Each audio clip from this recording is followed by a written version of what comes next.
Hello, I'm Shaun Richards of Notayesmaneconomics, and today I want to talk to you about inflation and how in particular it's measured in the UK.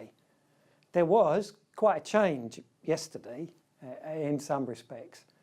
What I mean by that is there's been quite a long campaign being taken by the UK establishment to rubbish, downgrade, replace, scrap the retail price index as a measure of inflation. Yesterday's switch in front of the Economic Affairs Committee of the House of Lords shuffled the position a little bit.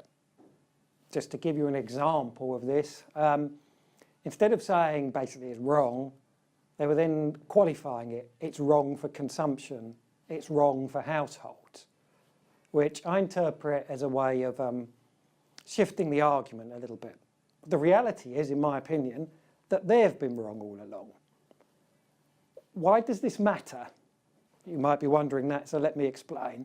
There's various areas in the economy where this is a really big deal. Only yesterday, debate in the UK was over real wages. As the wages numbers come out, people look at inflation. Currently, if we use the retail price index, we still have negative annual real wages growth, Whereas if we use the official measures, there's not much, but there's a little bit of wages growth in real terms. So there's a thing. A second issue that's not very widely published is this impacts in the measure of GDP. It changes how much GDP growth we have, because when RPI was changed by CPI, the lower number for that part of the inflation index means that when you crunch the numbers, you get a higher level of GDP. The statistician Dr. Mark Courtney has calculated this as being maybe up to 0.5% a year. So as you can see, particularly right now, at a time when economic growth is quite low, let's say it might be 1.5% this year, well, 0.5% one way or t'other is quite a lot, especially when each time the numbers come out everyone argues about 0.1. Yeah, a much bigger issue gets ignored. How can we go forwards? Well, to some extent we need to look back first and look at the last 6 years. I've been making the same case for the last 6 years, which is all inflation numbers have problems. Actually, probably none of them are right, or if they are, it'll be by chance. The issue is producing a number that you can honestly go in front of people and say, I believe this to be close to the mark. The problem in the UK is that we've pushed numbers that aren't. We have the consumer price index, which before the campaign started against RPI, people were saying was too low. And the classic issue with it is that it doesn't have owner-occupied housing costs. When you have house price booms of the sort we've seen in the UK since around about 2013, that's a big deal. Important area, prices going up, gets missed. Those of a more cynical nature will think that's why housing costs are left out. It's convenient, they can ramp them, and it doesn't go into the measure. Yet, people have to pay it. And here's a swerve in the numbers. You may have noted earlier that the national statistician was talking in terms of consumption. The reason why they do that is they can take a lot of housing out because they classify that as investment. But that's completely different to what you, the consumer, actually pays. For most people, it's a big part of their budget. Even worse, the next effort, which is called CPIH, brings in the issue of rents. Now, fair enough for those that do rent. Not those that are owner-occupiers, though, because they don't rent to anyone. But the numbers assume that they do.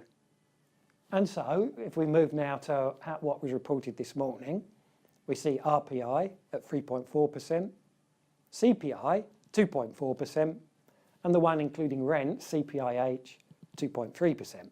You may have spotted a trend.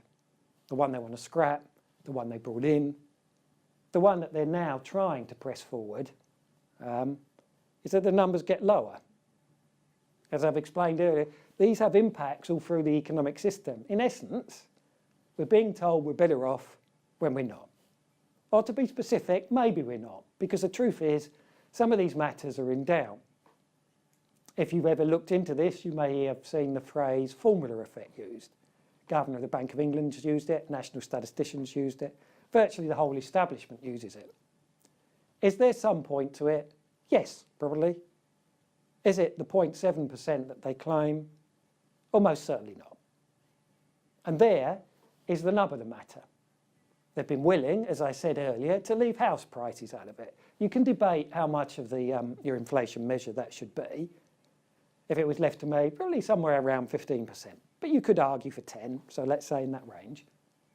Completely leave that out. Apparently no big deal, because we brought CPI in 2003. 15 years later, still hasn't got it, although there's been a floor variant. So then you can leave that out, but the nub of the formula effect, which doesn't get a lot of publicity, is that the real issue's been with clothing prices. There was a change to this in 2010, and it made the numbers go to some extent haywire. However, the clothing sector is only 3% of the inflation measures approximately. And there you can see, again, an issue. So housing's 10 or 15%, which you can take out. But clothing, for example, at 3%, you cannot. Really? You can narrow that down to more specific areas. One of the areas in discussion, would you believe, is women's strappy tops. That's been a particular problem. In fact, if you were really channeling this down, it's fashion items. This poses a lot of questions for inflation measurement. How do you define something? What is it? I've tried that, and I have to confess it is very difficult, particularly if you'll forgive me, in the area of women's fashion and things like that. It's so mobile, it's very difficult to pin down at all. So I have a lot of sympathy with those trying to measure inflation on that front. But if we return back to the fundamental point, some quite small areas here, one could perhaps suspend for a while, continue to collect, but put them out with a sort of like yellow alert warning, and then come back with a new effort in a year or two's time. You may know that I'm saying a year or two's time when we spent 6 years not doing that. That's a question for those that have done this to look at. But to come back to how and why I think this is such a big issue is that it spins around so much of the economy. These numbers get quoted everywhere for inflation, when in fact they're not. And this is an important issue in terms of people's confidence. You have to give, in my opinion, people numbers that they can have some confidence in. Not have the thing of everyone looking at it thinking, Same, because this feeds into real wages, another big deal. Economic growth, another big deal. This is why it's a really important issue, and one of the reasons why I've argued for house prices to come into it. It doesn't mean I don't realise that there's an issue here, because there probably are some elements of investment in it. But sometimes it's better to inaccurately measure as best as you can, rather than accurately measuring the wrong thing. And that simple little shift will make a big difference.